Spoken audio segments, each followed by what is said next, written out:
जब शिक्षक खाना खा चुके तो वे एक एक करके चले गए। उसके बाद छात्र भी चले गए। कोई खास बातचीत नहीं हुई, सभी अपने अपने क्वार्टर में वापस चले गए। दीपक भट्ट भी खाना खाने के तुरंत बाद चले गए और तेजस से कहा कि वे साधना करने वापस आ रहे हैं। तेजस कैफेटेरिया से बाहर निकला तो आसमान पूरी तरह से काला हो चुका था।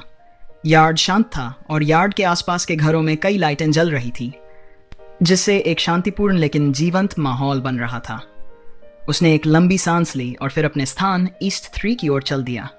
जैसे ही वह दरवाजे पर पहुंचा, उसे अंदर किसी की मौजूदगी का एहसास हुआ। जब उसने दरवाजा खोला तो पाया कि अभय राव लिविंग रूम में बैठा हुआ उसकी ओर देख रहा था। गुरुजी। तेजस जल्दी से उनके पास गया और उन्हें प्रणाम किया। अभय राव ने मंद मंद मुस्कुराते हुए कहा, बैठो और हम बात करेंगे। तेजस उसके सामने कुर्सी पर बैठ गया। क्या आप अच्छी तरह से अनुकूलन कर रहे हैं? तेजस ने सिर हिलाया। मैं अभी अभी अपने आप को ढालना शुरू कर रहा हूं, यहां सब अच्छा है। अभय राव ने कहा, क्या आप जानते हैं कि इस स्थान को वर्तमान स्थिति में लाने में हमें कितना समय लगा? तेजस क्षण भर के लिए अचंभित रह गया और फिर उसने अपना सिर हिला दिया। 300 वर्ष से अधिक। 300 साल से अधिक। अभय राव ने धीरे से आह भरी और कहा, सामंतों का जमावड़ा, राक्षस जाति की मान्यता और हमारी क्षमताओं पर निर्भरता, अकादमी शहर की स्थापना और विकास, कदम दर कदम रिडेम्पशन अकादमी के गठन की ओर अग्रसर। इसमें हमें 300 साल से अधिक का समय लगा है। सटीक रूप से कहें तो रिडेम्पशन सोसाइटी का जन्म भी 300 साल से अधिक पुराना है। यह स्थान मानवता के लिए दुर्लभ अभयारण्यों में से एक माना जा सकता है। यदि पूरे महाद्वीप में ऐसे स्थान हो सकते तो हमारे लोग अब और पीड़ित नहीं होते। यह कितना अद्भुत होगा। हम। तेजस ने चुपचाप सिर हिलाया। कल से आप अकादमी में औपचारिक रूप से अपनी पढ़ाई शुरू करेंगे। मैं आपको याद दिलाने आया हूं कि यहाँ पहली चीज जो आपको हासिल करने की जरूरत है वह है आपके शिक्षकों और सहपाठियों की मान्यता। यह मान्यता इस बारे में नहीं है कि आप सामाजिक संबंधों को कितनी अच्छी तरह से संभालते हैं, बल्कि ताकत के बारे में है। हमारी रिडेम्पशन अकादमी में ताकत हर चीज की नींव है। मैंने देखा है कि आपका स्वभाव स्थिर है, इसलिए मुझे इसकी चिंता नहीं है, लेकिन ताकत ही वह नींव है जिस पर आप खड़े होंगे। आप अपनी 5वीं क्रम की साधना को आवश्यकता पड़ने पर प्रकट कर सकते हैं, लेकिन जैसा कि मैंने आपको पहले ही बताया है, आपको रहस्यमय स्वर्ग तकनीक को गुप्त रखना होगा। तेजस ने जवाब दिया। अभय राव खड़े हो गए। यह एक लंबी यात्रा रही है और कल से आपकी कक्षाएं शुरू होंगी, इसलिए आज रात जल्दी आराम करें। यह कहते हुए वे बाहर चले गए और तेजस उन्हें विदा करने के लिए खड़ा हुआ। जब अभय राव दरवाजे पर पहुंचे तो वे अचानक रुके, तेजस की ओर मुड़े, उसके सिर पर थपथपाया और कहा, हमारे रिडेम्पशन अकादमी में एक और नियम है।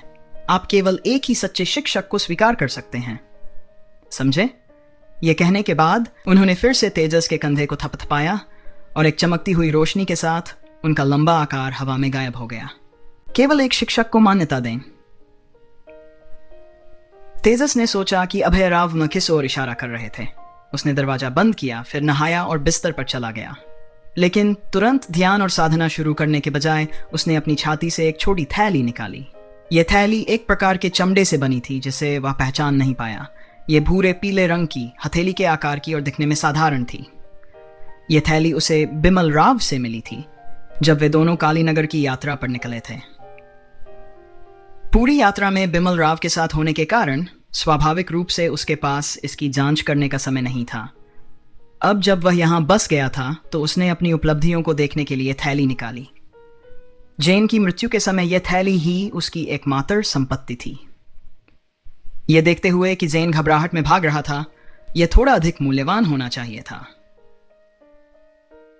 विंडवुल्फ टाउन चाहे कितना भी छोटा क्यों न हो, जेन कई वर्षों से इसका स्वामी था।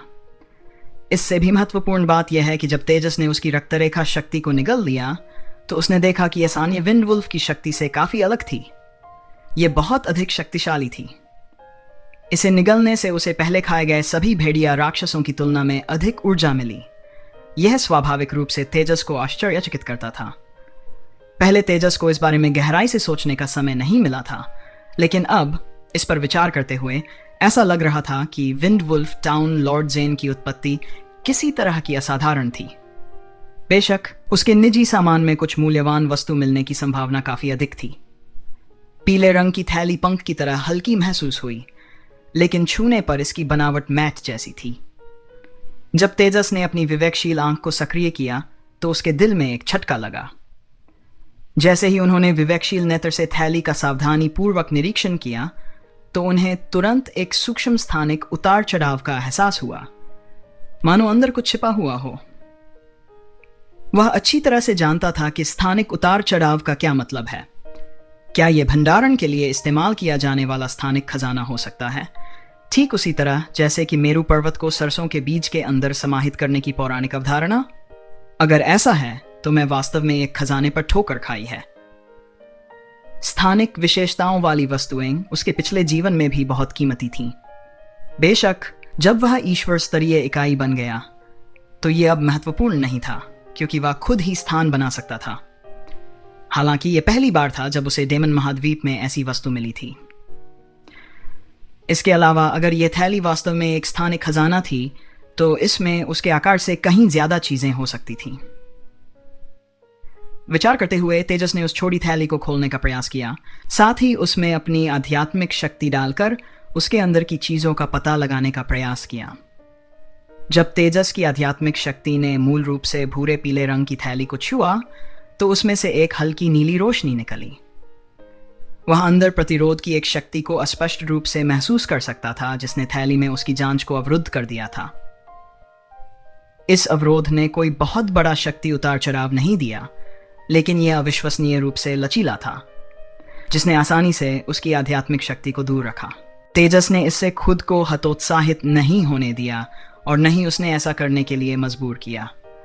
इसके बजाय उसने अपने विंडवुल्फ ब्लड लाइन छाप को सक्रिय किया और उसके शरीर से एक हल्की हरी रोशनी भी निकली। जैसी कि उम्मीद थी, जब उसने विंडवुल्फ छाप को सक्रिय किया तो अवरोध क्षण भर के लिए रुका और फिर चुपचाप गायब हो गया। तेजस के पवन भेड़िए के छाप के भीतर सबसे शक्तिशाली शक्ति अब जेन की रक्तरेखा शक्ति थी।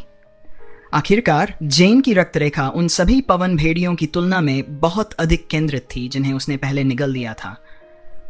इससे यह भी साबित हुआ कि यह मामूली छोटी थैली एक ऐसी वस्तु थी जिसने पहले से ही एक मालिक को पहचान लिया था, और एक मालिक को पहचानने में सक्षम होने का मतलब था कि इसमें कुछ हद तक आध्यात्मिक बुद्धि थी।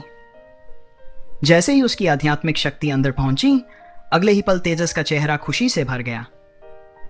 थैली के अंदर एक धुंधली हरी जगह थी। इसके अलावा आंतरिक स्थान छोटा नहीं था, लगभग 3 मीटर व्यास में फैला हुआ था। यह एक स्थानिक खजाने के लिए काफी उल्लेखनीय था। भंडारण के लिए इस्तेमाल किए जाने वाले ऐसे स्थानिक खजानों के साथ प्राथमिक मुद्दा एक स्थिर स्थान बनाए रखना था। स्थिर मात्रा जितनी बड़ी होगी, उसे बनाए रखना उतना ही मुश्किल होगा। थैली का चमड़ा बाहरी भाग संभवतः एक स्थानिक प्रकार के राक्षस जानवर की खाल से बनाया गया था। हालांकि तेजस को इसमें शामिल विशिष्ट प्रक्रियाओं के बारे में पता नहीं था। हालांकि यह तथ्य कि इसमें इतना बड़ा और स्थिर आंतरिक स्थान था, इसे एक दुर्लभ खजाना बनाता है। थैली के अंदर एक बहुत ही साधारण सी चीज थी, केवल मुद्रा। तेजस का ध्यान सबसे अधिक उस थैली में मौजूद वस्तुओं ने आकर्षित किया, जिसमें से धुंधली नीली चमक और वायु तत्व का तीव्र उतार चढ़ाव निकल रहा था। हालांकि तेजस ने इस तरह की मुद्रा पहली बार देखी थी, लेकिन वह हवा के तत्वों के तेज उतार चढ़ाव से यह समझ सकता था कि ये दानव जाति की मुद्रा प्रणाली में तीसरे स्थान पर आने वाले सिक्के थे, नेचुरे सिक्के। खासतौर पर ये हवा के नेचुरे सिक्के थे, जो इस बात को ध्यान में रखते हुए समझ में आता है कि पिछले मालिक विंडवुल्फ वंश से थे। इस छोटी थैली में सैकड़ों पवन नेचुरे सिक्के थे। यह एक अविश्वसनीय खजाना था। इसके अलावा वहां कई पवन आत्मा पत्थर थे। ये पत्थर असाधारण रूप से स्पष्ट और पारदर्शी थे, जो तेजस ने पहले देखे गए पवन आत्मा पत्थरों से स्पष्ट रूप से अलग थे। वह उनके सटीक मूल्य के बारे में अनिश्चित था, लेकिन उसे कोई संदेह नहीं था कि वे बहुत मूल्यवान थे।